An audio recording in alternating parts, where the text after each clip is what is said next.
এটাও মায়েরই একটা শাড়ি, তবে এটা আমি আইবুড়ো ভাতের দিন পরবো ঠিক করেছি। আর এই যে এটা দিদির শাশুড়ি মার জন্য নেওয়া হয়েছে। প্রত্যেকটা শাড়ি এতটাই সুন্দর ছিল, আমরা বেছে বেছে দোকানে সব সুন্দর সুন্দর শাড়িগুলো নিয়ে এসেছি। আর এই শাড়িটা মা বিয়ের দিন রাত্রে পরবে।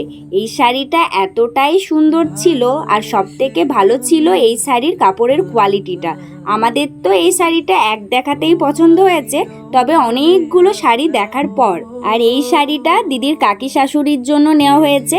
আমি যে শাড়িটা আইবুড়ো ভাতের দিন পরবো অনেকটা সেরকমই দেখতে শাড়িটা। যাই হোক, মাঝখানে কিছু শাড়ি দেখাতে মিক্সড হয়ে গেছে, তবে এগুলো হলো প্রণামীর জন্য নেওয়াই কিছু পাঞ্জাবি। যেহেতু আমি শাড়ির ডিপার্টমেন্টে ছিলাম, তাই আমি জানি না কোন পাঞ্জাবিটা কার জন্য নেওয়া হয়েছে। আর এই পাঞ্জাবিটা দাদার জন্য নেওয়া হয়েছে, মানে আমার জামাইবাবুর জন্য, সাথে এই ধুতিটাও। কি এক্সাইটমেন্টের সাথে দেখছি সব ড্রেসগুলো, অথচ এই ড্রেসগুলো অলরেডি আমি 10-12 বার দেখেই ফেলেছি।